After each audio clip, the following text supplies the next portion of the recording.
तुम्ही इथे कशासाठी आलात माहितीये मला, पण तुम्ही सगळे जे करायला सांगताय ते करणं मला शक्य नाहीये. का? नाही, ते शक्यच नाहीये. तुम्हाला असं नाही वाटत की तुम्ही फक्त स्वतःपुरता विचार करताय?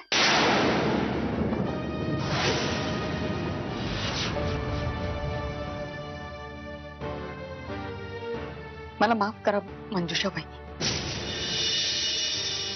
मी तुमच्याशी अशा पद्धतीने बोलते, पण त्यामागे कारणही तशीच आहे. तुमच्यासाठी किती लोकांनी स्वतःचा जीव धोक्यात घातलाय तुम्हाला कल्पना आहे? मी स्वतः, माझे मिस्टर, विहंग भाऊजी, माझं अख्खं कुटुंब, आणि आता या अनोळखी अनघाताई सुद्धा. आमचा विचार करणं तुम्हाला महत्वाचं नाही वाटत का मंजुषा बहिणी? बाकी कुणाचा नाही, पण प्लीज या लहानग्या मुलीचा तरी विचार करा.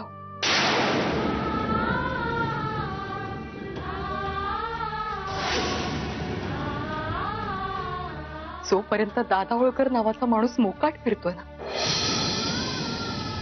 तोपर्यंत तो या ना त्या कारणाने प्रत्येकाच्या आयुष्यात येत राहणार. आत्ताचीच गोष्ट आहे, प्रियाला सोडवण्यासाठी म्हणून हे तुमच्या घरी गेले होते, पण केवळ तिथे जाणं सुद्धा यांच्या जीवावर बेतलंय मंजुषाबाई. पुण्याई तरी किती वेळा कामी येणार? देव न करो असं काही हो, पण चुकून जरी काही बरं वाईट झालं ना मंजुषाबाई, तर माझ्या कपाळावरचं कुंकू आणि या लहानग्या बाळाच्या डोक्यावरचं छत्र हिरावून घेतलं जाईल.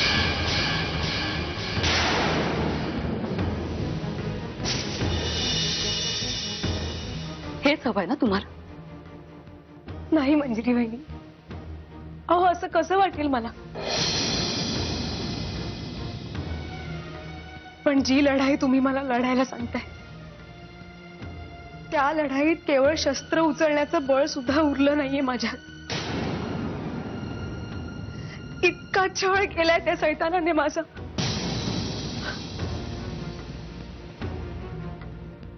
एक सांगू का मंजुषा वहिनी, आपला आनंद हिरावून घेणाऱ्या काळ्या सावल्या आपल्या आजूबाजूला नेहमी असतात, आणि जेव्हा त्या आपल्या आजूबाजूला असतात ना, तेव्हा आसपासचा अंधार आणखी गडद वाटायला लागतो. असं वाटतं याच्या पुढे आपलं आयुष्यच नाही. पण एक पणतीची ज्योत सुद्धा हा सगळा अंधकार दूर करू शकते.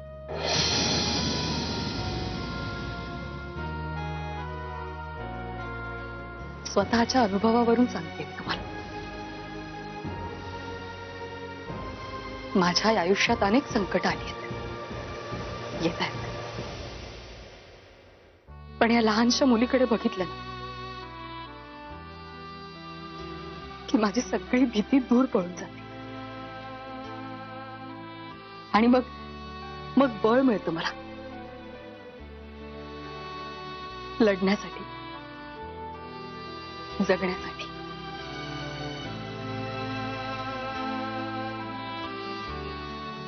म्हणून सांगते तुम्हाला,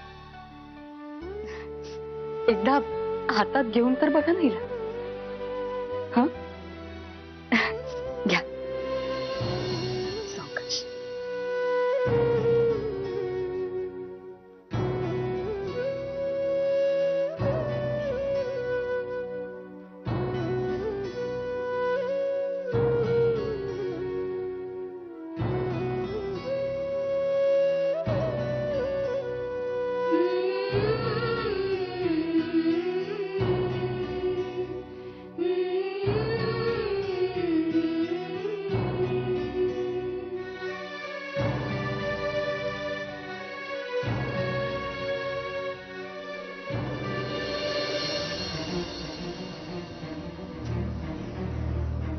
काय निघालेस कुठे तू? बाहेर जाताना कुठे निघालायस असं विचारून एवढी साधी गोष्ट माहित नाही का तुला? मग नवऱ्यानी बाहेर जाताना आपल्या बायकोला तो कुठे चाललाय हे सांगून जावं ही सोपी गोष्ट तुला माहिती नाही का? ए नेत्रा, जाऊ दे ना, सोड. हे बघ, मला वाद घालायचा नाही. Same here. मी सुद्धा अजिबात वाद घालायच्या मूड मध्ये नाहीये, त्यामुळे मला सांग फक्त कुठे चाललाय ते. हा, हे बघ, मंजिरी वहिनी अजून घरी आल्या नाहीत, मी त्यांना शोधायला चाललोय. अच्छा अच्छा अच्छा. म्हणजे आता केटरिंगचा बिझनेस बंद करून डिटेक्टिव्ह एजन्सी चालू करणार आहेस का तू? चालेल, ग्रेट आयडिया आहे. मी बाहेरचं सत्यशीला केटरर्सचा बोर्ड काढून टाकते आणि तिथे गौरांग डिटेक्टिव्ह एजन्सी, आमच्या इथे हरवलेली माणसं शोधून मिळतील असा बोर्ड लावते. चालेल ना? नेत्रा, तू काही काही वेळेला अति बोलते असं वाटत नाही का तुला? हा, काही काही वेळेला नाही गौरांग, मी कायमच अति बोलते. वा, चांगलं आत्मपरीक्षण. Keep it up. थँक्यू. पण मला अति का बोलावं लागतं हे मुधोळकरांच्या घरातल्या अतिविचारी माणसांना कळतच नाही ना, हे दुःख आहे माझं. नेत्रा, नेत्रा काय नेत्रा? ओरडून कुणाला दाखवतोस? तुला तसं वाटतं ना की तुझ्या घरातली माणसं खूप विचार करून वागतात, निर्णय घेतात. मग तुझ्या लाडक्या मंजिरी वहिनींच्या या वागण्याला काय म्हणशील आता? असं तान्हं बाळ घेऊन घरात कुणालाही न सांगता निघून जातात का घरातनं? बरं, कुणी विचारलं तर त्याला मी जाऊन येते एवढंच उत्तर दिलं त्याने. का तर विचारणारा माणूस उद्धट आहे म्हणून. एकदा आणि खात्री करून घे, खरंच हरवल्यात का मंजिरी वहिनी त्याची? नाही तर गेले असतील वडिलांकडे शिळप्याच्या गप्पा मारायला आणि आपण आपले शोधतोय त्यांना गावभर. त्यांना फोन करून विचार तिथे आले आहेत का ते. केला होता तिथेही फोन मी केला होता. वहिनी तिथेही गेल्या नाहीयेत. आता पृथ्वीराज काका पण टेन्शन मध्ये आहेत. अरे बापरे, त्यांना टेन्शन आलंय म्हणजे खरं तर आपणच टेन्शन घ्यायला पाहिजे गौरा. कारण आता ते इथे येणार, मग आपले दादा अँग्री यंग मॅन सारखे त्यांच्या बरोबर परत भांडणार, घरात परत एकदा खडाजंगी मुकाम. ए, तुला जर एवढा त्रास होत असेल ना तर खड्ड्यात जा. हा, माझ्या डोक्याची कटकट तरी जाईल एकदाची. तुझी ही इच्छा पूर्ण करून घेण्यासाठी ना खूप नवस बोलावे लागतील तुला देवाकडे. कारण तुझ्या बायकोचं डोकं अजून तरी ठिकाणावर आहे. मुधोळकरांच्या घरातल्या इतर लोकांसारखं गुडघ्यात नाहीये. तुझ्याशी बोलणं आहे ना मूर्खपणा आहे. हो का? आणि मी शतमूर्ख जे तुझ्याशी लग्न केलं. जा मग जा, गा उंडारात फिर. मुधोळकरांच्या घरातली माणसं नॉर्मल कधी वागणार आहेत ना तेच कळत नाही मला. सायको सारखे वागतात सगळे. बिनडोक. मग तू का अशी वागतेस? खड्ड्यात जा. मंजिरी,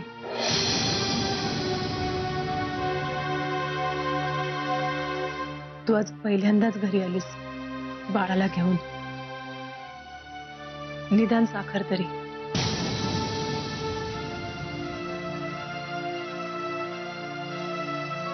अगं डाव्या हातात घेतलीस तरी चालेल.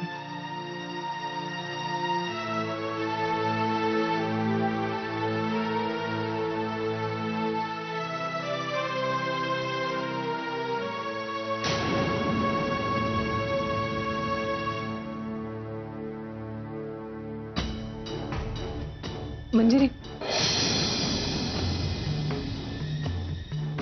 बोलायचं होतं जरा तुझ्याशी. मी आणि सत्यजितनं खूप चांगले मित्र आहोत. फक्त मित्र. निघते मी, मला जरा उशीर होतोय.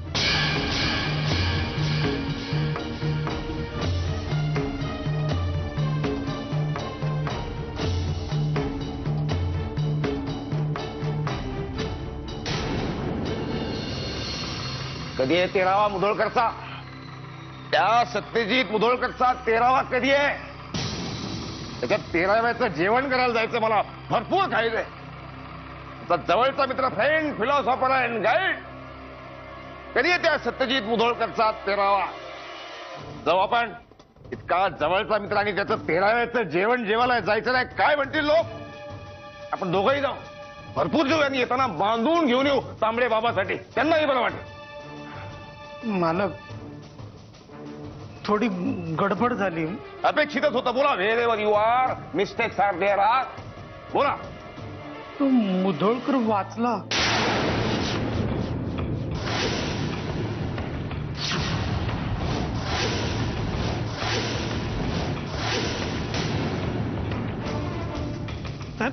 तुम्ही सांगितलं तसंच केलं. भर पावसात त्याला रस्त्यावर टाकला. पण काय झालं कसं कळेना. त्याची बायको तिथं आली आणि तिनं त्याला वाचवलं साहेब. वाचला मुधोळकर? मुधोळकर वाचला? ते आमच्या लक्षात एक गोष्ट यायला लागलेली आहे. माझं चिंतन कमी पडतंय. तिथं आहेच, पण तुम्हाला पनिशमेंटची नितांत आवश्यकता आहे. My dear PA, I am excuse me, but you need grand punishment. पण ती पनिशमेंट आम्ही नाही देणार तुम्हाला, आमच्या नवनिर्वाचित मिसेस देते. साहेब, तुम्ही फॉरेनला गेलात, तिकडच लग्न केलं की काय? आम्ही लग्न करू किंवा न करू, तुम्हाला काय करायचं आहे? तुम्हाला काय फरक पडतो त्याचा? आम्ही यांना मिसेस म्हणू, सोलमेट म्हणू, प्रिया म्हणू, मोतीवाले बाई म्हणू, मिसेस म्हणू. आम्ही आधीच्या मिसेस सोबत सुद्धा कुठं लग्न केलं होतं आम्ही,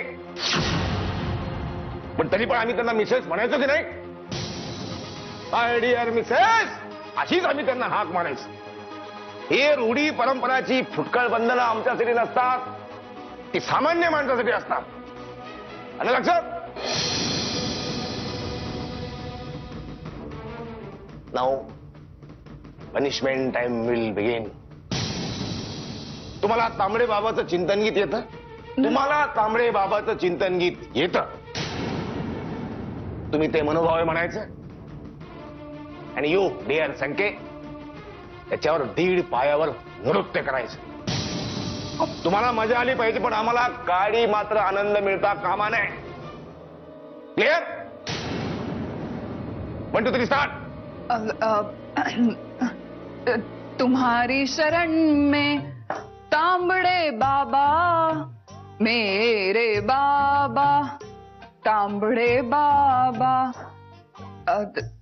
नयन तुम्हारे दर्पण मेरा, चरण तुम्हारे मन अर्पण मेरा, अब तो दर्शन दे दो बाबा. मला मजा येते, मला आनंद मिळतं कामा नये. अब तो दर्शन दे दो बाबा, दे दो बाबा, तुम्हारी शरण में तांबड़े बाबा, मेरे बाबा, तांबड़े बाबा. मी आणि सत्यजित ना खूप चांगले मित्र होते. फक्त मित्र. निघते मी, मला जरा उशीर होतोय.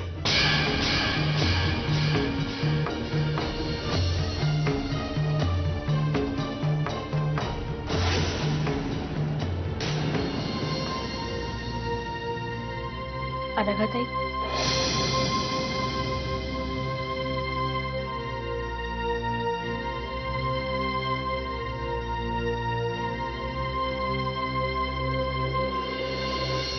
एक सांगायचं होतं तुम्हाला. बोला ना. थँक्यू. अरे, थँक्यू कशाबद्दल? तुम्ही माझ्याशी जे काही बोललात त्याने खरंच खूप आधार मिळालाय.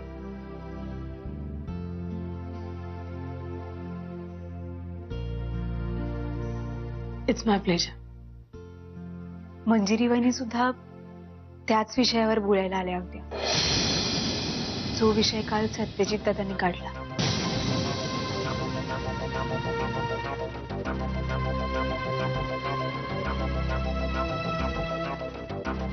मग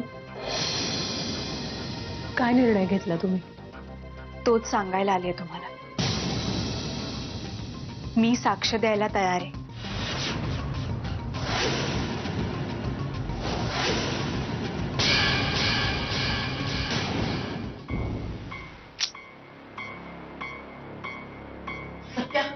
अरे मंजिरीला फोन तरी लाव, किती वेळ झाला. तर तेच करतोय मी आई.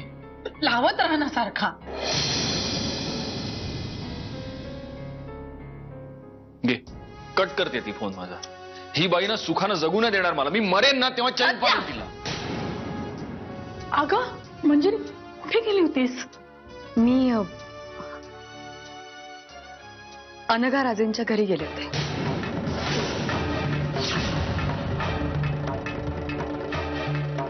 मंजुषा वहिनींना भेटायला.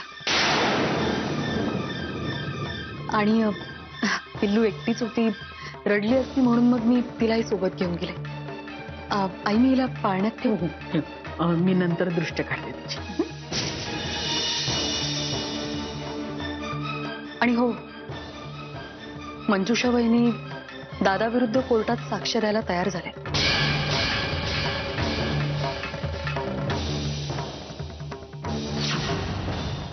भाज्यांचे भाव तेव्हा काय होते, आता काय आहेत? त्याला प्रॉफिट मध्ये लॉस.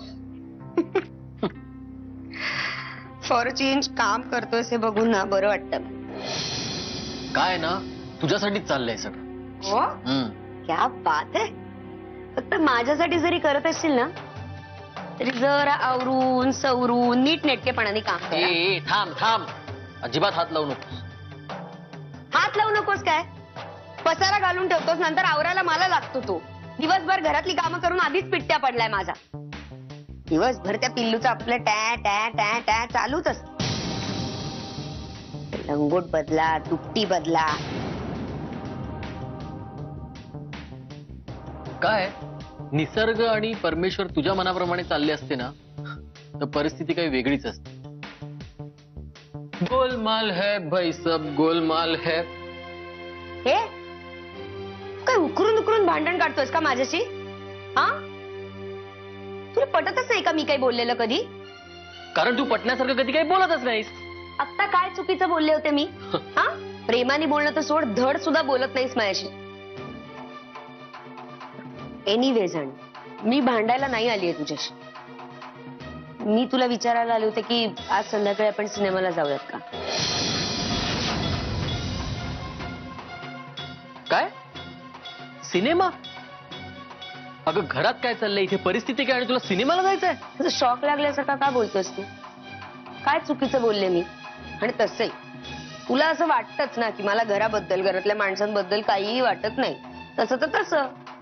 मग माझ्यासारखी निरुपयोगी बाई घरात बसली काय आणि बाहेर गेली काय फरक पडतो? And for your kindest information, या घरात मी एकटी नाहीये स्वतःचा विरंगुळा शोधणार.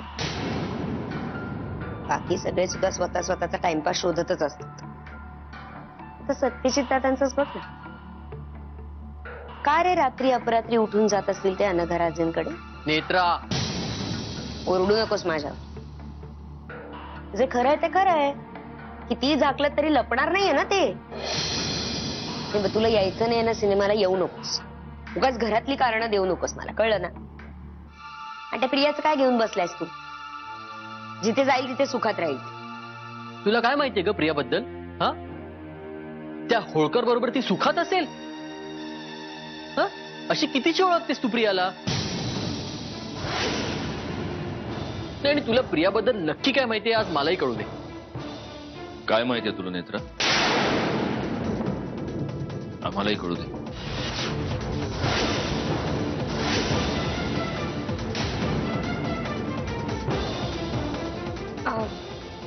नाही दादा, म्हणजे मी असं म्हणत होते की प्रिया कुठल्याही सिच्युएशनला अडॉप्ट होते, त्याच्यामुळे म्हणजे दादा तू तिच्याकडे लक्ष देऊ नको रे, ती काही बरळत असते.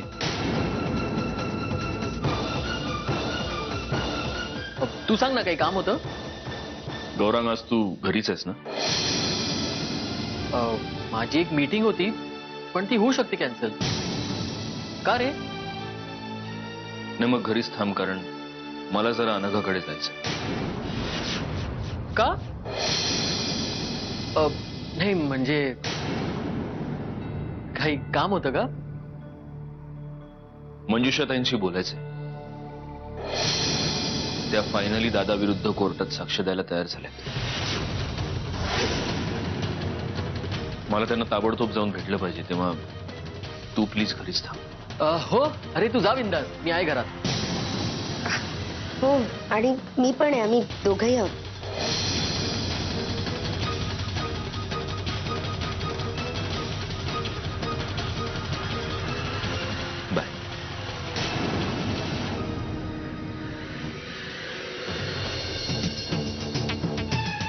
हे काय आता माझा फोन घेऊन काय करतोस तू? तुला माहितीये मी काय करतोय ते. ये गौरांग, माझा दादा ओळखशी आता काही संबंध नाहीये. मी त्याला फोन बिन नाही करणार. हा, तो माणूस मलाच डोईजड व्हायला लागलाय आता. मी नाहीये त्याच्या कॉन्टॅक्ट मध्ये खरंच.